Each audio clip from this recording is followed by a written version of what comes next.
بسم اللہ الرحمن الرحیم۔ السلام علیکم ورحمۃ اللہ وبرکاتہ۔ دوسرے دن نگار خانم نے شادی سے انکار کر دیا۔ امیر جلال وحشیوں کی مانند غصے میں بھرا ہوا ملکہ غزنی کے سامنے حاضر ہوا اور انتہائی تلخ لہجے میں کہنے لگا، ملکہ عالیہ، آپ کا یہ غلام اپنے منصوبے میں ناکام ہو گیا ہے۔ امیر جلال کو اپنے لہجے پر قابو نہیں آ رہا تھا اور شدت غضب سے اس کی آواز لڑکھڑا رہی تھی۔ اب مجھے حکم دیجیے کہ میں اس غدار اور منافق کا سر کاٹ کر آپ کے حضور پیش کر دوں۔ سپہ سالار کی بدحواسی دیکھ کر ملکہ غزنی بھی فکر مند نظر آنے لگی۔ ہمیں کچھ سوچنے کا موقع دے کہ ہم نظام شاہ کے قتل کا جواز تلاش کر سکے۔ قتل کا جواز تو موجود ہے۔ امیر جلال کے لہجے میں وہی برہمی تھی۔ وہ عقیدتاً ایک یہودی ہے جو مسلمانوں کی صفوں میں انتشار بپا کر رہا ہے۔ ہم امام رکن الدین مسعود سے مشورہ کرنے کے بعد کسی نتیجے پر پہنچیں گے۔ ملکہ غزنی نے پریشان سے لہجے میں کہا، نظام شاہ کا قتل اتنا آسان نہیں ہے۔ جب تک غزنی کی رعایا کو مطمئن نہیں کیا جاتا اس وقت تک اس فتنے سے نجات حاصل کرنا مشکل ہے۔ بہرحال ہم تیری اس تجویز پر غور کریں گے۔ امیر جلال کسی شکست خوردہ انسان کی طرح سر جھکائے ہوئے ملکہ غزنی کی خلوت سے نکل کر چلا گیا۔ اتفاق سے اس وقت امیر سبکتگین کی ایک وفادار بوڑھی کنیز بھی موجود تھی۔ امیر جلال کے جاتے ہی وہ بوڑھی کنیز ہاتھ جوڑ کر عرض کرنے لگی، ملکہ عالیہ ہر معاملے میں با اختیار ہیں۔ اگر آپ چاہیں تو نظام شاہ کو خونی کفن بھی پہنایا جا سکتا ہے اور آپ چاہیں تو انہیں قید سے رہائی بھی دی جا سکتی ہے۔ میں ایک حقیر کنیز اس بات کی مجاز نہیں کہ آپ کو کوئی مشورہ دے سکوں، مگر پھر اتنی التجا ضرور ہے کہ نظام شاہ کے قتل کا حکم صادر نہ فرمائیں۔ بے شک انہیں زندہ میں رہنے دیں اور ان پر کیے جانے والے تشدد کا سلسلہ بند کر دیں۔ میں نے ان گنہگار آنکھوں سے نظام شاہ کو بڑے عجب رنگ میں دیکھا ہے۔ میرا اللہ گواہ ہے کہ ان پر بڑی سنگین تہمتیں لگائی جا رہی ہیں۔ ابھی بوڑھی کنیز کی بات مکمل بھی نہیں ہونے پائی تھی کہ ملکہ غزنی فرط غضب سے چیخ اٹھی، نکل جا میری بارگاہ سے۔ بدحواس بوڑھیا، تو بھی اس شبدے باز کے طلسم میں گرفتار نظر آتی ہے۔ امیر سبکتگین کی وفادار کنیز لڑکھڑاتے قدموں کے ساتھ خلوت شاہی سے نکل کر چلی گئی اور پھر اس رات ملکہ غزنی نے ایک لرزہ خیز خواب دیکھا۔ ایک انتہائی آراستہ کمرے کے وسط میں زرنگار کرسی پر نظام شاہ بیٹھے ہوئے ہیں۔ ان کے دونوں طرف دست بستہ انسانوں کی لمبی قطاریں ہیں اور خود ملکہ غزنی زنجیریں پہنے ہوئے نظام شاہ کے سامنے کھڑی ہے۔ اچانک چند سپاہی ایک بڑے خوان کو اٹھائے ہوئے دروازے سے داخل ہوتے ہیں اور انتہائی مؤدبانہ انداز میں چلتے ہوئے نظام شاہ کے روبرو پہنچ کر ٹھہر جاتے ہیں۔ ملکہ غزنی نے غور سے دیکھا کہ اس خوان پر سرخ کپڑا ڈھکا ہوا ہے۔ سپاہیوں نے نصف قد تک خم ہو کر نظام شاہ کی خدمت میں نظر پیش کرنے کی اجازت طلب کی۔ اسے کھولو، نظام شاہ نے خوان کی طرف اشارہ کرتے ہوئے کہا۔ نظام شاہ کا حکم پاتے ہی سپاہیوں نے سرخ کپڑا ہٹا دیا۔ ملکہ غزنی یہ جاں گداز منظر دیکھ کر چیخنے لگی۔ سپاہیوں کے لائے ہوئے خوان میں اس کے بیٹے امیر اسماعیل کا کٹا ہوا سر رکھا تھا۔ اپنے بیٹے اسماعیل کا کٹا ہوا سر دیکھ کر ملکہ غزنی اس طرح چیخی جیسے خود اسے ذبح کیا جا رہا ہو۔ پھر اپنی ہی چیخوں سے اس کی آنکھ کھل گئی۔ ملکہ غزنی کی ہذیانی باتیں سن کر تمام خواصیں دوڑ پڑی تھیں۔ خدمتگار کنیزوں نے ملکہ غزنی کو اس حالت میں دیکھا کہ اس کا پورا بدن پسینے میں بھیگا ہوا تھا، آنکھیں خوف و دہشت سے پھیل گئی تھیں اور چہرے پر موت کی زردی چھائی ہوئی تھی۔ ملکہ غزنی کی یہ حالت دیکھ کر تمام خواصیں بھی سہم گئی تھیں اور تیز ہوا کی زد پر آئی ہوئی کسی کمزور شاخ کی طرح کانپ رہی تھیں۔ امیر اسماعیل کہاں ہیں؟ ملکہ غزنی نے گھٹے گھٹے لہجے میں پوچھا۔ اپنی خوابگاہ میں آرام فرما رہے ہیں، ایک کنیز نے کانپتی ہوئی آواز میں کہا۔ تو جھوٹ تو نہیں بول رہی ہے؟ ملکہ غزنی نے چیختے ہوئے کہا۔ کنیز تو اس دروغ گوئی کا تصور بھی نہیں کر سکتی۔ دست بستہ کھڑی ہوئی خواص نے سر جھکا دیا اور اس کے ساتھ ہی اس کے جسم کی لرزش میں مزید اضافہ ہو گیا۔ جب تک میں خود اپنی آنکھوں سے امیر اسماعیل کو نہیں دیکھوں گی اس وقت تک مجھے کسی کی بات پر کوئی اعتبار نہیں آئے گا۔ یہ کہتے ہوئے ملکہ غزنی اپنے بستر سے نیچے اتری اور تیز قدموں کے ساتھ دروازے کی طرف بڑھی۔ دہشت زدہ خواصوں نے بڑی حیرت سے دیکھا کہ ملکہ غزنی کے جسم پر لرزش طاری تھی اور اس کے قدم لڑکھڑا رہے تھے۔ کنیزوں کی سمجھ میں کچھ نہیں آ رہا تھا کہ آخر ملکہ عالیہ امیر اسماعیل کے سلسلے میں اتنی پریشان کیوں ہیں۔ وہ خوفزدہ چہروں کے ساتھ ایک دوسرے کا منہ دیکھتیں اور آنکھوں ہی آنکھوں میں ایک دوسرے سے سوال کرتیں، مگر ان کے سوالوں کا جواب دینے والا کوئی نہیں تھا۔ ملکہ غزنی بڑی تیز رفتاری کے ساتھ مختلف راہداریاں طے کرتی ہوئی امیر اسماعیل کی خوابگاہ تک پہنچی اور شدید وحشت کے عالم میں بار بار دروازے پر دستک دینے لگی۔ ملکہ غزنی کو اس حالت میں دیکھ کر تمام مسلح پہرے دار حیران و پریشان سر جھکائے کھڑے تھے۔ یہ کون بے ادب ہے جس نے ہماری نیند میں خلل ڈالا ہے؟ امیر اسماعیل نے چیختے ہوئے دروازہ کھولا۔ اس کے تیور بتا رہے تھے کہ وہ اس انداز میں دستک دینے والے کو سخت ترین سزا دے گا، مگر جب امیر اسماعیل کی نظر ملکہ غزنی پر پڑی تو وہ سناٹے میں آ گیا۔ مادر معظم، آپ؟ حیرت اور غصے کو ضبط کرتے ہوئے امیر اسماعیل کی شکل عجیب سی ہو کر رہ گئی۔ اندر چلو، ملکہ غزنی نے بیٹے کا بازو پکڑ کر کھینچتے ہوئے کہا۔ آخر بات کیا ہے ام محترم؟ امیر اسماعیل نے گھبرائے ہوئے لہجے میں کہا۔ کچھ نہیں میرے محبوب بیٹے، کچھ نہیں۔ ملکہ غزنی نے وحشت زدہ انداز میں امیر اسماعیل کے چہرے اور بازوؤں پر ہاتھ پھیرتے ہوئے کہا، اللہ کا شکر ہے کہ تم بالکل ٹھیک ہو، تمہارے جسم پر تو ذرا سی خراش بھی نہیں۔ یہ کہتے ہوئے ملکہ غزنی زار و قطار رونے لگی۔ وہ بہت زیادہ بدحواس نظر آ رہی تھی۔ مادر مہربان، میں آپ کی باتوں کا مفہوم سمجھنے سے قاصر ہوں، امیر اسماعیل نے رک کر کہا۔ ماں کا علم میں ڈوبا ہوا چہرہ اور بہتے ہوئے آنسو دیکھ کر وہ خود بھی ذہنی انتشار اور سراسیمگی کا شکار نظر آنے لگا تھا۔ میں نے کچھ دیر پہلے تمہارے بارے میں ایک عجیب سا خواب دیکھا تھا، ملکہ غزنی نے اپنے اعصاب پر قابو پاتے ہوئے کہا۔ اب اس کے ہونٹوں پر ایک تھکی تھکی اور بے جان سی مسکراہٹ ابھر آئی تھی۔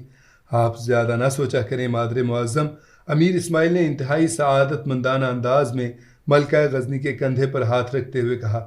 آپ نے خود یہاں تشریف لانے کی زحمت کیوں کی؟ اپنے اس غلام کو اپنے یہاں طلب کر لیا ہوتا۔ اللہ تمہاری زندگی میں میری عمر بھی شامل کر دے۔ ملکہ غزنی نے ایک بار پھر بیٹے کا چہرہ دونوں بازوؤں کے درمیان لے کر اس کی پیشانی کو طویل بوسہ دیا۔ پھر امیر اسماعیل نے ملکہ غزنی کو اس کی خوابگاہ تک پہنچایا اور پھر بہت دیر تک ادھر ادھر کی باتیں کرتا رہا تاکہ ماں کے ذہن سے اس لرزہ خیز خواب کے اثرات زائل ہو جائیں۔ دوسرے دن سب سے پہلے ملکہ غزنی نے امام رکن الدین مسعود کو تنہائی میں طلب کر کے اپنا خواب بیان کیا اور اس کی تعبیر پوچھی۔ امام رکن الدین نے انتہائی زمانہ سازی اور ہوشیاری سے کام لیتے ہوئے آنکھیں بند کر لیں۔ وہ اپنے چہرے سے اس قسم کا تاثر دے رہے تھے جیسے کہ یہ ایک بہت پیچیدہ خواب ہے جس کی تعبیر تلاش کرنے میں انہیں شدید دشواری پیش آ رہی ہے۔ پھر بہت دیر بعد امام نے بڑے تکلف کے ساتھ اپنی آنکھیں کھولیں اور اپنے مخصوص خطیبانہ انداز میں ایک ایک لفظ پر زور دیتے ہوئے کہنے لگے، ملکہ عالیہ، یہ سب اس نظام شاہ کی شبدہ بازی اور جادوگری ہے۔ غزنی کے مرد قلندر کے لیے امام رکن الدین مسعود کے لہجے سے انتہائی حقارت جھلک رہی تھی۔ جب تک وہ زندہ رہے گا آپ اسی طرح نفسیاتی دباؤ کا شکار رہیں گی۔ کل رات آپ نے جو خواب دیکھا ہے دراصل وہ خواب نہیں بلکہ نظام شاہ کی شبدہ بازی کا اثر ہے۔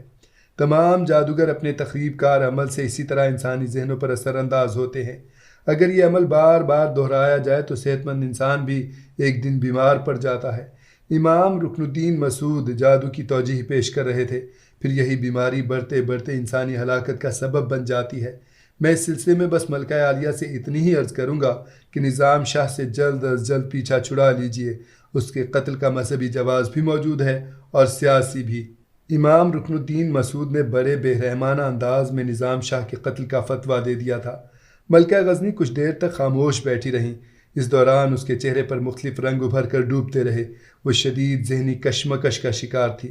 امام رکن الدین مسعود ملکہ غزنی کی ان کیفیات اور ذہنی انتشار کا اندازہ نہ کر سکے کہ اس کا چہرہ دبیز نقاب سے ڈھکا ہوا تھا۔ میں آپ کے مشوروں پر سنجیدگی سے غور کروں گی۔ آخر طویل سکوت کے بعد ملکہ غزنی کے ہونٹوں کو جنبش ہوئی۔ امام رکن الدین مسعود کھڑے ہو گئے اور جاتے جاتے اپنا وہی سفاکانہ مشورہ دہرانے لگے۔ ملکہ عالیہ، ایک آپ ہی کی ذات ہے جو غزنی کے کلمہ گو انسانوں کو اس مذہبی فتنے سے نجات دلا سکتی ہے، اور نظام شاہ کی موت ہی امیر معظم کی خوشحال و پرسکون زندگی کا سبب بن سکتی ہے، ورنہ ہر وقت یہی خدشہ رہے گا کہ کب اس جادوگر کی تباہ کار عمل کامیاب ہو جائیں اور آپ کے خاندانی جاہ و جلال رنج و ملال کے سائے میں پڑنے لگے۔ خاکم بدہن، اگر وہ سنگین ساعت آ گئی تو سلطنت غزنی کا یہ دیرینہ خدمتگار اپنے محسن امیر سبکتگین کی روح سے بہت شرمندہ رہے گا، اور پھر ضمیر کا یہ بوجھ اس گناہگار کے لیے ناقابل برداشت ہو جائے گا۔ امام نے جاتے جاتے ایک نئے زاویے سے ملکہ غزنی کو ورغلانے کی کوشش کی تھی۔ امام رکن الدین مسعود کے جاتے ہی ملکہ غزنی نے امیر سبکتگین کی اس وفادار بوڑھی کنیز کو خلوت میں طلب کر لیا جو ایک دن پہلے نظام شاہ سے عقیدت رکھنے کے باعث اس کے عتاب کا نشانہ بن گئی تھی۔ بوڑھی کنیز کانپتے ہوئے قدموں کے ساتھ خلوت شاہی میں داخل ہوئی۔ تو نے نظام شاہ کو کس رنگ میں دیکھا ہے؟ سچ سچ بتا کہ یہ پاگل بوڑھا کون ہے؟ اگر تو نے مصلحت یا جھوٹ سے کام لیا تو یاد رکھ کہ تیری بوڑھی اور کمزور ہڈیاں ہمارے قہر و جلال کی آہنی ضرب برداشت نہیں کر سکیں گی۔ ملکہ عالیہ، یہ حقیر لونڈی بہت دن جی چکی، اسے مزید ان سانسوں کی ضرورت نہیں جو کسی مرد خدا کی ذات پر بہتان تراش کر حاصل کی جائیں۔ بوڑھی کنیز موت کے خوف سے بے نیاز ہو چکی تھی۔ میں نے آج تک امیر مرحوم کا حق نمک ادا کرنے کی کوشش کی ہے، اور اس وقت بھی اس حوالے سے وہی بات کہوں گی جو حق ہے۔ یہ کہہ کر کنیز نے نظام شاہ کی کئی کرامات کی تفصیلات بیان کیں اور بندگان خدا کے سلسلے میں ان کی محبتوں کا بھرپور ذکر کیا۔ ایسا شخص گمراہ نہیں ہو سکتا۔ لوگ نظام شاہ کی روحانی عظمتوں سے حسد رکھتے ہیں، اس کے سوا کچھ نہیں۔ یہ کہتے کہتے بوڑھی کنیز کی آنکھیں نم ہو گئی تھیں۔ میں چاہتی ہوں کہ تو خاموشی کے ساتھ نظام شاہ کو کھانے میں زہر ملا کر دے دے، ملکہ غزنی نے انتہائی سفاکانہ لہجے میں کہا، اور گہری نظروں سے بوڑھی کنیز کو دیکھنے لگی۔ امیر سبکتگین کی وفادار کنیز، جس نے زمانے کے بڑے نشیب و فراز دیکھے تھے، ملکہ غزنی کا حکم سن کر کانپ گئی۔ معاذ اللہ، معاذ اللہ! شدت خوف سے کنیز کی آنکھیں پھیل گئی تھیں۔ ملکہ معظمہ، یہ گناہ گار تو اس قابل بھی نہیں کہ اپنے ناپاک ہاتھوں سے نظام شاہ کی خدمت میں پانی سے بھرا ہوا پیالہ ہی پیش کر سکے، پھر کہاں یہ زہر آلود خوراک؟ نہیں ملکہ عالیہ، مجھے اس خدمت سے معذور سمجھا جائے۔ کیا تجھے خبر ہے کہ تو کس گناہ کی مرتکب ہو رہی ہے؟ ملکہ غزنی نے اسی غضبناک لہجے میں کہا۔ حکم عدولی کا جرم، نافرمانی کا گناہ شاہوں کے قانون میں اس کی سزا موت کے سوا کچھ نہیں۔ میں جانتی ہوں ملکہ عالیہ۔ یکا یک بوڑھی کنیز کے جسم پر طاری ہو جانے والا لرزہ ختم ہو گیا تھا اور اس کے چہرے کی اڑی ہوئی رنگت معمول پر آ گئی تھی۔ مجھے یہ منظور ہے کہ نظام شاہ کو دیا جانے والا زہر میں اپنے ہاتھوں سے اپنے جسم میں اتار لوں، مگر یہ گوارا نہیں کہ اس مرد پاک باز کو میرے ذریعے کوئی گزند بھی پہنچے۔ بوڑھی کنیز کے لہجے میں ایسی استقامت تھی کہ جیسے وہ اپنی موت کا استقبال کرنے کے لیے بخوشی تیار ہو گئی ہو۔ پھر تو کیا چاہتی ہے؟ بوڑھی کنیز کی حیرت انگیز جرت و بے باکی کو دیکھ کر ملکہ غزنی نے اپنا لہجہ بدل دیا تھا۔ اگر ایک کنیز کے جذبات کا لحاظ رکھا جائے تو میں اتنی ہی عرض کروں گی کہ نظام شاہ روحانیت کے بادشاہ ہیں اور تمام اہل غزنی ان کے غلام۔ کنیز کا لہجہ عقیدت کے جذبے سے سرشار تھا۔ یہ تو کیا کہہ رہی ہے؟ ایک بار پھر ملکہ غزنی کی پیشانی شکن آلود ہو گئی۔ میں ملکہ غزنی کے روبرو اپنے جذبات بیان کر رہی ہوں۔ بوڑھی کنیز کی گفتگو سے بے نیازی کا انداز جھلکنے لگا تھا۔ اگر آپ نظام شاہ کے حضور اپنی عقیدت کی نظر پیش نہیں کر سکتی تو کم سے کم انہیں زنداں کی تاریکیوں سے رہائی دے دیجیے تاکہ وہ قید خانے سے نکل کر غزنی کی گلیوں میں ہماری طاقت و اختیار کا مذاق اڑاتا پھرے۔ ملکہ غزنی ایک بار پھر شعلے کی طرح بھڑک اٹھی تھی، اور اس طرح وہ ہماری معصوم رعایا کو بغاوت پر اکسانے لگے۔ نہیں، ہم اسے آزادی نہیں دے سکتے۔ بے کسی کی موت ہی اس کا مقدر ہے۔ ملکہ غزنی کی انا مجروح ہوئی تو وہ دوبارہ مجسمہ قہر نظر آنے لگی۔ تو پھر نظام شاہ کو زہر دینے کے لیے کسی دوسرے خدمتگار کا انتخاب کیجیے۔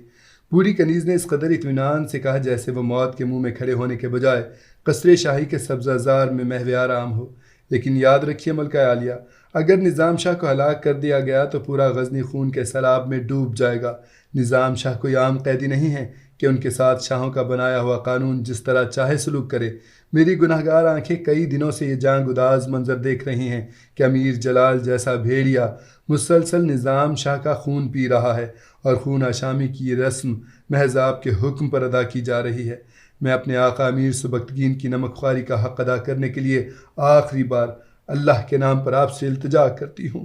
بے ضمیر مصاحبوں کے نرغے سے جلد از جلد نکل آئیے اور اپنے دستے جفاکار کو دراز ہونے سے روک لیجیے۔ اب تک نظام شاہ کے جسم سے اتنا خون بہہ چکا ہے کہ اس کا حساب سرزمین غزنی سے ادا نہیں ہو سکتا۔ یہی سوچ سوچ کر میری روح لرزتی رہتی ہے۔ امیر جلال کو اس کی درندگی کی جو سزا ملے گی وہ تو ساری دنیا اپنی آنکھوں سے دیکھے گی، مگر میں اس بات سے ڈرتی ہوں کہ کہیں میرے آقا کا خاندان کسی دردناک مصیبت سے دوچار نہ ہو جائے۔ ملکہ عالیہ، اگر آپ نظام شاہ کو آزادی نہیں دے سکتی تو ان پر کیے جانے والے تشدد کا سلسلہ ہی بند کرا دیجیے۔ مجھے بہت دنوں سے کسی عذاب ناگہانی کی آہٹیں محسوس ہو رہی ہیں۔ ایسا لگتا ہے کہ جیسے کوئی سرگوشیوں میں مجھ سے کہہ رہا ہے کہ غزنی کے باشندوں، یہاں سے دور نکل جاؤ، اس شہر پر قہر نازل ہونے والا ہے۔